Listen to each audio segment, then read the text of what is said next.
Walkie Talkie series, being present as it happens, reaching for the fullness of your being and becoming in actuality. Wherever you are, whatever you face, be there, recognize that.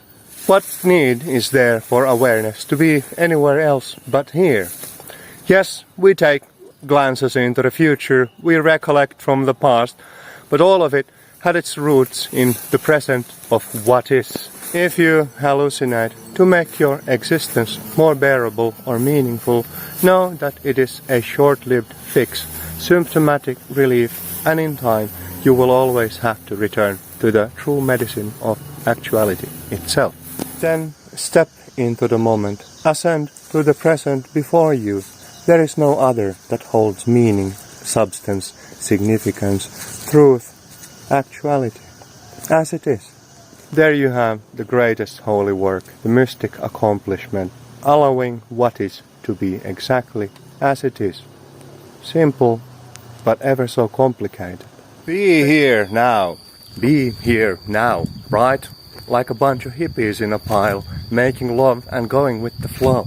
Well, that's not exactly what I was pointing to in yesterday's walkabout on being present for actuality and what is. That hippie love pile, for all of its merits of liberation, is untethered from the fullness of here and now, not attending to the broad spectrum of what is and what you are. Yourself. There is no life in the past, there is no life in the future. Living only ever happens in the present. In the fullness of the present, as yourself, attuning to all that is exactly as it is. In full awareness and acknowledgement of your entire stack of being, your instincts, your emotions, your thought forms, your identity itself, the roles you take. Don't hover in the ghosts and fairies of past and future. Don't jump into the love pile of a particular bandwidth in the present. Be present in the fullness of what is present. Rewinding from all over time and space into kind of present for a starter, and from there being totally present, absolutely present, and as to nothing that is everything in the present. There you go. The present is ever changing, it's elusive. You can only ever keep track of it, but you cannot lock it in place. There is no fixed self anywhere to be found. It's a living process of reflections. Don't try to be present in a snapshot. Be present as it happens. Now here, nowhere, everywhere. Now here, nowhere, everywhere. Simultaneously. How confusing. I'm feeling lost. Good. If you're feeling lost, then congratulations are in order. You landed somewhere, in a place where something can be found, discovered. But is there something to be discovered? Isn't it all just like one and spiritual and done and shit, right? Like what? Now you may land in the present when your attention is funneled just the right way, but alas, turn your head again and you're all over the place. The rest of all of you is still a matrix of blind spots, all sorts of weird and wonky habitual nests your consciousness enters and abides in. The veils are still thick, so now here and nowhere are partners in crime in the process of enlightenment. Have them both, emptiness and fullness, necessary. The everywhere naturally follows from the nowhere when you have shed your veils of confusion and when you have realigned your unevenly distributed attention. You are not going to be simultaneously present in every corner of the universe in all dimensions. However, you can be simultaneously present, aware, recognizing the entire stack of your awareness, the inner universe. In a nutshell, aware of your instincts, emotions, thought forms and identity, aware of your structures, cohesion, catalysis and relations, aware of the plus, minus and balance, pushes, pulls and stability. That's a good basic package, constants to be aware of. But do not latch onto it, do not start holding on tight. Have your now here sheltered in the nowhere. Keep your mini-me, your finite ideas, out of it. Let reality, inner and outer, express itself as it is. Then you can be everywhere simultaneously, because you are not pushed or pulled anywhere in particular. Didn't get to walking today, so here I am, riding my magic pony, extending the horizon of operations.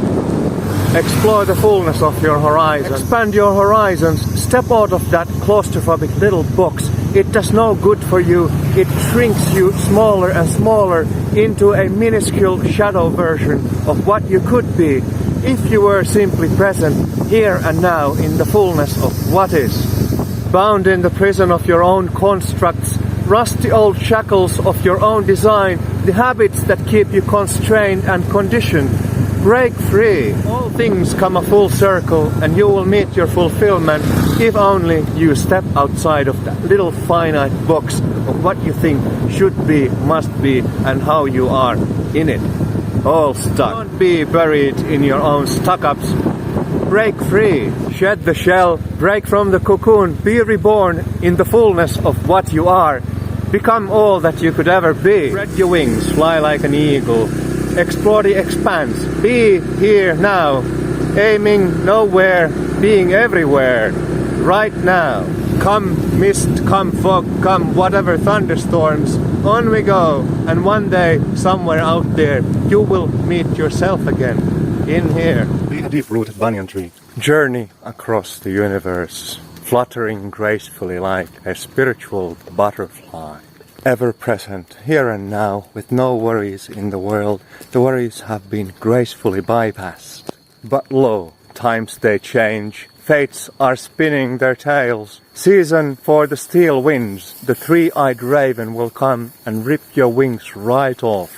So you know, we also need to be really rooted. Actually plant those deep tap roots of your intention, determination. A certain clarity in the practical living life, the configuration of your consciousness in the here and now. So be proactive. Don't be a clueless sweet little daisy. Be a deep-rooted banyan tree. Proactive in ever scouting for your peak potentials, your deepest bases, setting them, affirming them, holding on to them, letting them become the foundation for your whatever journeys across the universe. Then set your bearings, clear like a laser, sharp like a razor. You will actually make progress on this path. Don't be a random hippie hummingbird. Be a bull, be a lion, be an eagle, be an authentic human child. Born for integration and consummation. Roots, knotty roots, here and now, solid in actuality. Not a random joint-smoking Rastafari producing vapors for the wind. A pioneer of insight, a miner of the bedrock, a pinner down of the building blocks of actuality. Maximum expansion, maximum contraction. Right here and right now. Being here now is consequential. If you're actually doing it properly. There are implications from the recognition of the naked, raw reality in front of you and inside of you.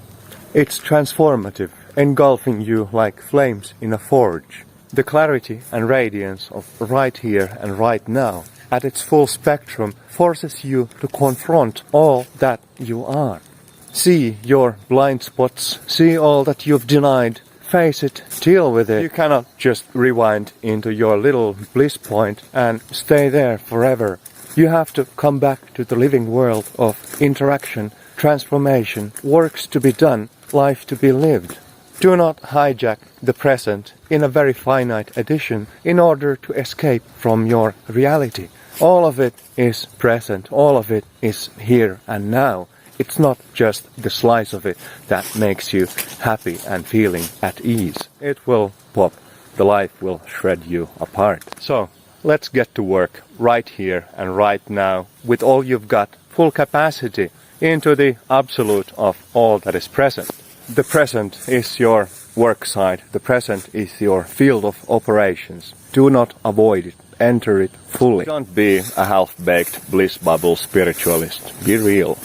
Reconciled embodiment. You may have lived a life enriched by a broad spectrum of experiences. You may have touched upon the yonder shores of the cosmos, but where does that leave you? You still hold nothing of true substance until you pause to consolidate, integrate all that you have, churning your pool, refining all of your life's yields into true living essence. This is the journey into reconciled embodiment, plunging deep into your increasingly saturated inner base. We are talking about the extraction and harmonization of essence itself, not your ideas about it. Yes, there must be reason in way of discernment, determining true, false, illusions, realities, worthy and worthless, elected and condemned, the sorting out of your own inner herd. Do not fall into madness. Do not entertain psychotic episodes woven around your self-importance, born of the recognition of your essence.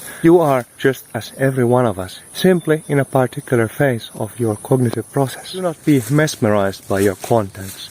Go forth in a quest for truth, clarity, absolution. That is the way of crossing beyond. Beyond into purity, beyond into alignment, beyond into the consummation of your life cycle as a whole. Confront yourself, judge yourself, and you will be consummated in truth. Bypass and you will perish. These are no more the leisurely winds in our walkabouts. This is the maelstrom from the deep. Rediscover your essence, compact it into true substance. Complete harvest and integration of your essence, absolute in its truth. That's all. Do it. Do it and you will be spared. With every dimension of living experience, I simply need to hear you, meet you, as it is, as you are, undistracted, free from the pushes and pulls of anything or anyone, into your ground of being. There we will build our foundations, nowhere else. Then recollect your clearest insights, recollect your purest feelings, weave together the potentials of what you are. Then concentrate, plant your beams in the bedrock, light up that beacon for clear direction, and engage diligently in works of transformation. When your seeds were worthy, when your works were faithful, you will reap a good harvest. Your essence will be immaculate, like gold refined in bright blue flames, clear of impurities. Essence will rise, flow over the boundaries of your little cauldron. Reconciled, harmonized, primed for consummation, absolute, you may ascend.